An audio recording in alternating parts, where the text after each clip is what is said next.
வணக்கம். நான் உங்கள் அண்ணா டிவி ஜெயின். இன்று நாம் பார்க்கக்கூடிய படம் ஜிவி பிரகாஷ் நடித்த ரேபல். 2 மாநில மாணவர்கள் உடைய பிரச்சனையை சொல்லக்கூடிய ஒரு படம் தான் இது. இது ஒரு பீரியட் படமாக எடுத்திருக்கிறாங்க. ஒரு காலகட்டத்தில் தேயிலை தோட்ட தொழிலாளருடைய பிள்ளைகள் கல்வி நிறுவனத்தில் ஏற்பட்ட அந்த மோதல்களை குறித்து எடுக்கப்பட்ட படம் இது.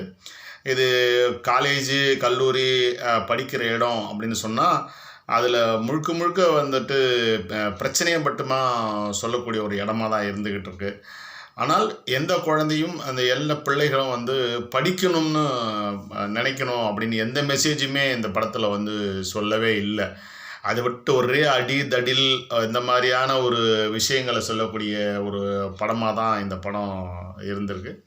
இது ஒரு பிரச்சனையை சொல்லக்கூடிய ஒரு படமாக, அந்த காலத்து நிகழ்வுகளை சொல்லக்கூடிய ஒரு படமாக அந்த படம் இருந்தாலும், அதிகமான மாணவர்களுக்கு கல்வி சார்ந்த விஷயங்களை சொல்லியிருந்தால் இன்னும் கூடுதல் பலமாக இருந்திருக்கும். விருப்பப்பட்டவர்கள் இந்த படத்தை பார்க்கலாம். மீண்டும் ஒரு திரை விமர்சனத்தில் சந்திப்போம். அதுவரை உங்களிடமிருந்து விடைபெறுவது உங்களது அன்பு தம்பி அண்ணா டிவி ஜெயின். நன்றி, வணக்கம்.